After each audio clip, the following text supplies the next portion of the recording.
Assalamualaikum warahmatullahi wabarakatuh. Salam sejahtera bagi kita semua. Salam Rahayu. Kali ini kita akan membahas sebuah ajian pengasihan atau ajian ilmu pelet, ajian asmara, yaitu ajian Semar Mesem. Kata Semar Mesem sendiri itu diambil dari dua kata. Yang pertama adalah Semar, yaitu salah satu tokoh pewayangan. Dalam cerita wayang itu sering disebutnya dengan Punokawan, salah satunya adalah Semar. Semar sendiri mempunyai watak yang penyayang, welas asih, sering dijadikan kepercayaan, orang yang bisa diandalkan, percaya raja maupun dewa sendiri. Kata mesem itu diambil dari bahasa Jawa yang mempunyai arti tersenyum. Jadi bahasa mudanya untuk kata Semar Mesem itu adalah Semar yang tersenyum. Nah, Semar Mesem itu sebenarnya adalah sebuah ajian.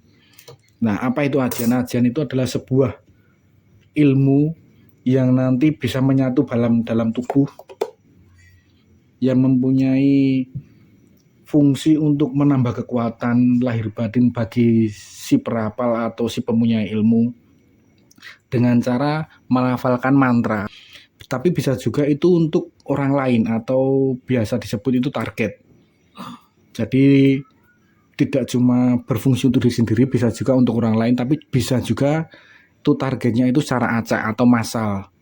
Jadi tidak harus si A, si B, bisa juga untuk semuanya. Dan untuk ajian sendiri itu tidak langsung sebenarnya ketika dibaca langsung berfungsi, langsung mempunyai kaset itu tidak sebenarnya. Karena yang saya tahu juga untuk mendapatkan suatu ajian itu mempunyai atau harus menempuh beberapa tahap atau fase dulu. Yang biasanya sering kita lihat itu adalah antara lain yang pertama itu pembacaan mantra.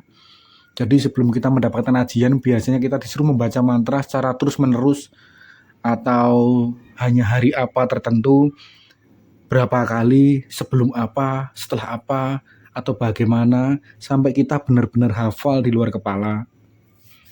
Contoh yang kedua biasanya kita cara untuk mendapatkan ajian itu adalah dengan laku. Laku itu diambil dari bahasa Jawa, kata dasarnya laku atau jalan. Jadi lelaku itu perjalanan. Lelaku itu sebuah sikap konsisten diri seseorang melakukan sesuatu dari awal sampai akhir sebelum melakukan sesuatu. Kalau bahasa mudanya untuk orang muslim itu menyebutnya dengan nadar. Saya sebelum ini akan seperti ini. Jika saya mendapatkan ini, saya akan seperti ini, seperti itu. Bisa juga cara mendapatkan ajian itu dengan cara berpuasa. Tapi bukan puasa wajib yang sebagaimana kita tahu sebelumnya. Atau puasa Ramadan itu enggak. Jadi puasanya itu berbeda. Puasa untuk mendapatkan ajian sendiri bukan puasa yang sering kita dengar seperti puasa Ramadan maupun Senin Kamis dan sebagainya. Ada banyak banget puasa yang dianjurkan untuk mendapatkan sesuatu ajian. Biasanya itu antara lain ya sering didengar itu puasa mutih. Puasa mutih itu puasa yang kita bagaimana cara makan atau kita hanya boleh memakan sesuatu yang berwarna putih. Itu pada dasarnya. Atau teorinya makan nasi putih atau minum air putih. Tapi ada yang mengatakan mutih itu dibagi menjadi beberapa golongan lagi. Antara lain tidak harus dari pagi sampai sore, bisa setiap kali adzan, bisa setiap saat dan sebagainya. Ada juga yang mengatakan puasa itu hanya boleh minum air putih tanpa harus makan, itu juga ada. Jadi sebenarnya juga beda-beda sudut pandangnya. Ada juga puasa yang sering itu puasa nabati. Itu puasa kita hanya boleh memakan tumbuh-tumbuhan atau sesuatu yang tidak bernyawa, buah, sayuran, dan sebagainya. Banyak juga ada yang nyiri uya, ada yang patik geni, ada yang puasa ngerowot, puasa ngidang, dan sebagainya. Itu banyak sekali. Karena jenis-jenis puasa di Jawa itu juga beraneka ragam. Tergantung nanti mana dukun atau ahli spiritualnya itu minta apa ke jenengan.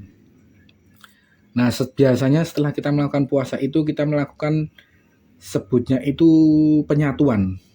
Penyatuan itu kita setelah melakukan puasa, laku, hafal mantra, baru kita dipertemukan dengan yang gaibnya.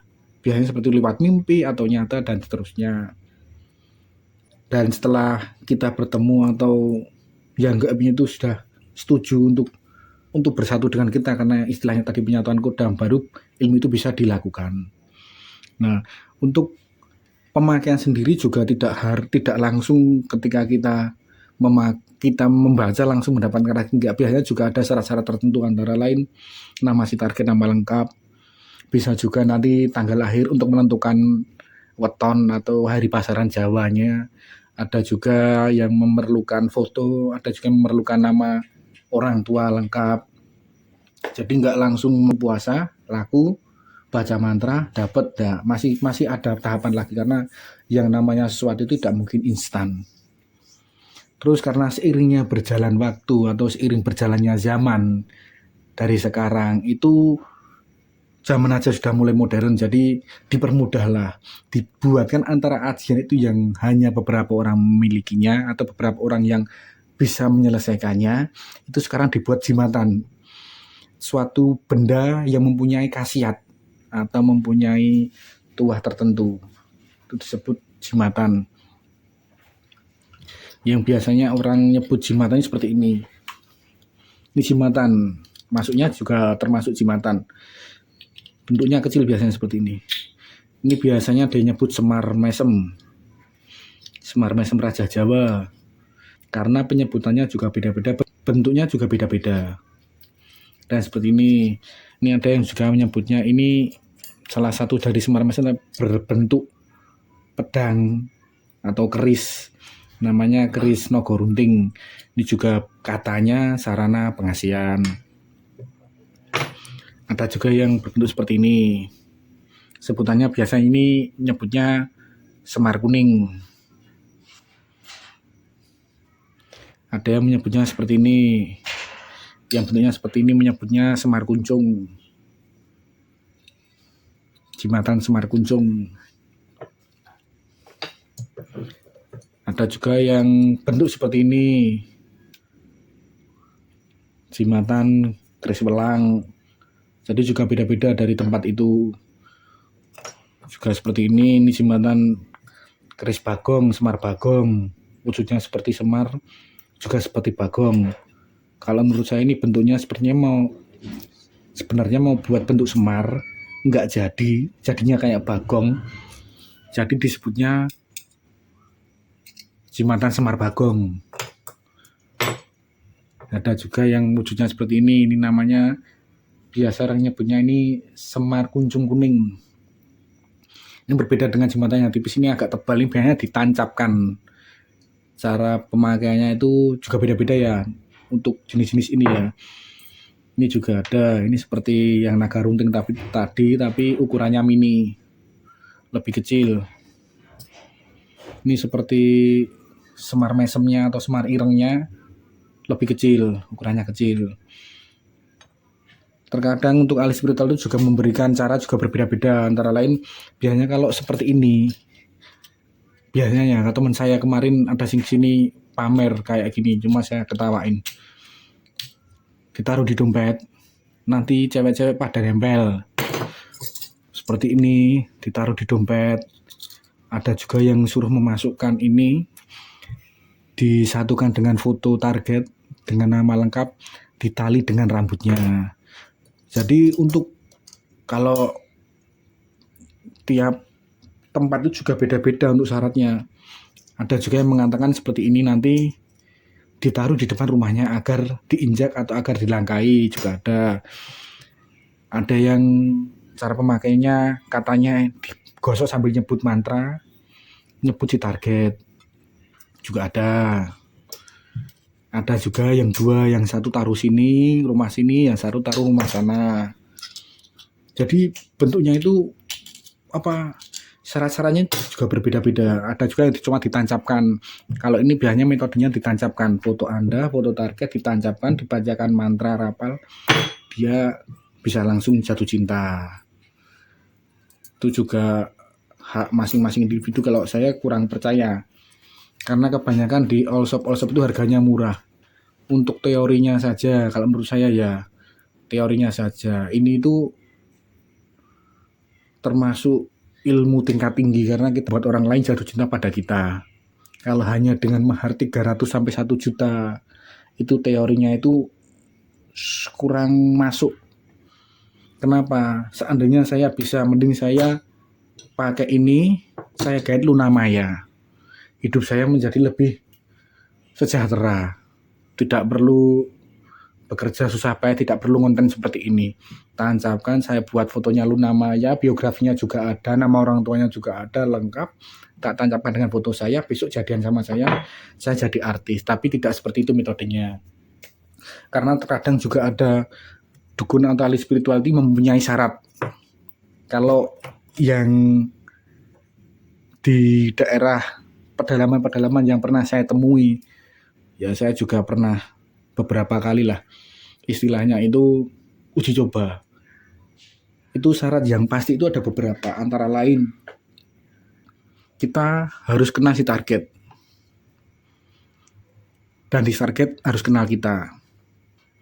Yang kedua, syarat yang lebih menguntungkan itu kita pernah menjalin hubungan dengan si target, entah itu mantan atau sahabat dan sebagainya. Yang ketiga, benda yang sering dipakai si target, atau yang lebih khasiat itu salah satu bagian tubuhnya, rambut atau kuku atau kulit, terserah apa. Terus weton, tanggal lahir dia, untuk menentukan itu, nama orang tuanya dan rumahnya.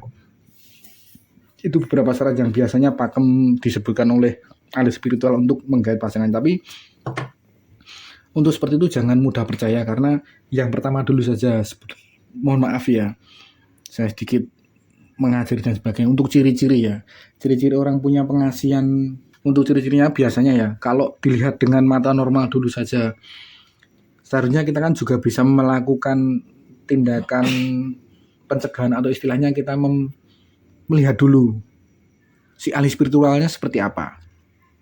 Kalau dia yang memberikan ilmu seperti ini, dia mempunyai istri atau pacar yang lebih dari satu, itu mungkin kita bisa percaya.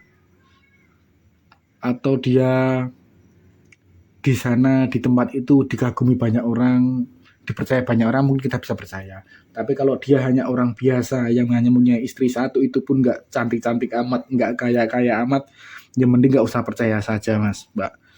Karena itu juga teorinya itu kurang masuk kalau menurut saya. Jadi untuk keilmuan ini sendiri, kalau menurut saya sendiri juga ada, tapi tidak banyak yang mempunyainya.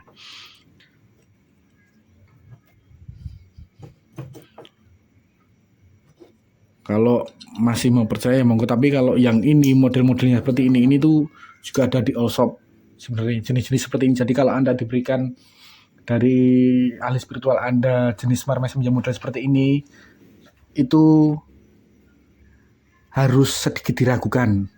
Apalagi Anda juga tidak bisa mengetahui itu ada energi, ada isi atau tidaknya, itu juga percuma. Untuk kepercayaan juga masing-masing individu, saya juga tidak bisa mengatakan membuat Anda percaya dengan omongan saya. Jadi kalau menurut saya lebih berhati-hati untuk pemaharan segala jenis ilmu pelet di media sosial itu jika Anda tidak bisa bertemu langsung dengan orangnya.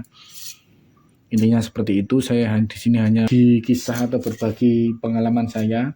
Kurang dan lebihnya saya mohon maaf. Wassalamualaikum warahmatullahi wabarakatuh. Salam rahayu.